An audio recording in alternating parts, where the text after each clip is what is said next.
गेली सातत्यानं अनेक वर्षापासून पंढरीच्या पांडुरंगाची आषाढी वारी ही मोठ्या भक्तिभावानं संबंध देशभरातून गोरगरीब सर्व वारकरी पायी चालत हजारो किलोमीटर पंढरपूरला पांडुरंगाच्या दर्शनासाठी येत असतात। अनेक दिंड्या ह्या सुद्धा या आपल्या सांगोला तालुक्यातून जातात। तर सध्या मुख्यमंत्री आरोग्य सहाय्यता एक कक्ष राज्याचे मुख्यमंत्र्यांनी या ठिकाणी चालू केलेला आहे। त्याच्या माध्यमातून आणि कैलासवासी आमदार काकासाहेब साळुंखे पाटीलच्या ट्रस्टच्या माध्यमातून या वर्षीपासून मोठी सेवा वारकऱ्यांसाठी रुजू करायचं आम्ही ठरवलेलं आहे।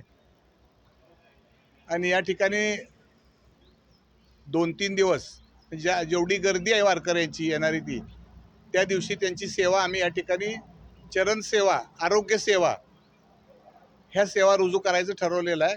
आणि त्या निमित्तानं या परिसरातल्या सगळ्या कार्यकर्त्यांची एक मोठी प्रमाणावर बैठक घेतली आणि 4-5 गावच्या सगळ्या सहकार्याने जे काय फराळाचं साहित्य असेल ते प्रत्येक गावाने एक दिवस घ्यायचं ठरवलेलं आहे।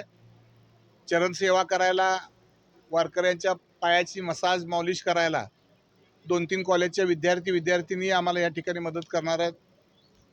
त्याचबरोबर मंडप असेल, सगळंच सेवाधारी मंडळी यामध्ये मोठ्या प्रमाणावर सहभागी झालेली आहेत। या सगळ्या गावातल्या नागरिकांनी, भाविक भक्तांनी मोठ्या प्रमाणावर मदत करायचं या ठिकाणी आम्हाला मान्य केलेलं आहे।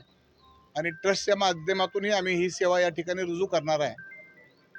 तर याची एक बैठक या ठिकाणी पार पडली आणि हे मोठा संकल्प या ठिकाणी आम्ही राबवायचं ठरवलेला आहे। पांडुरंगाच्या आशीर्वादानं, माऊलीच्या आशीर्वादानं निश्चितपणानं सांगोला तालुक्यातली ही सेवाधारी आमची आज पहिली ही आहे। आणि याच्या अगोदर गेली 25 वर्षापासून सांगोला तालुक्यातील पाचेगावला अशा पद्धतीची सेवा आम्ही सुरू केलेली होती आणि ती आज तागायत चालू आहे। आणि गेल्या 8 वर्षापूर्वी नवीन कन्सेप्ट पाचेगावला दीपक आबा साळुंखे पाटील ट्रस्टच्या माध्यमातून सुरू केला। चरण सेवा ही 8 वर्षापूर्वी पाचेगावच्या आमच्या सगळ्या सहकार्याने ट्रस्टने सुरू केली। तर चरण सेवा म्हणजे आलेल्या वारकऱ्यांना शेकडो किलोमीटर चालत येऊन त्यांचे पाय सुजलेले असतात, पायाला फोड येतात, तर त्यांच्या पायाला मसाज करणे, मॉलिश करणे, त्याच्या पायाला शेक देणे। आणि हीच कन्सेप्ट महाराष्ट्र सरकारनं पाचेगावची आमची मूळ संकल्पना ती संबंध महाराष्ट्रानं ती स्वीकारली आणि आज राज्याचे आपले कर्तव्यदक्ष मुख्यमंत्री यांनी मुख्यमंत्री सहाय्यता कक्षमधून त्याच्या अगोदरचे मुख्यमंत्री आदरणीय शिंदेसाहेब असतील, आदरणीय सुनेत्रा वहिनी असतील, यांनी महाराष्ट्र शासनाच्या माध्यमातून ही सेवा मोठ्या प्रमाणावर रुजू केलेली आहे। आणि आम्ही आता इथं मांजरीला आणि संगेवाडीच्या बॉर्डरवर मुख्यमंत्री आरोग्य सहाय्यता विभाग आणि काकासाहेब साळुंखे पाटील चॅरिटेबल ट्रस्ट या दोन्हीच्या संयुक्त विद्यमानं या ठिकाणी मोठी सेवा रुजू करायचा संकल्प आज आम्ही सोडलेला आहे।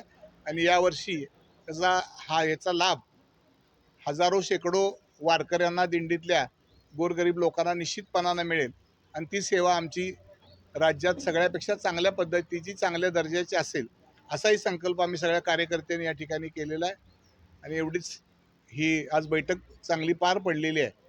आरोग्य सेवा असेल, चरण सेवा असेल, त्याचबरोबर वारकऱ्यांना जे काही लागणार आहे ते आमच्या परीनं आम्ही द्यायचा निश्चितपणानं प्रयत्न करू।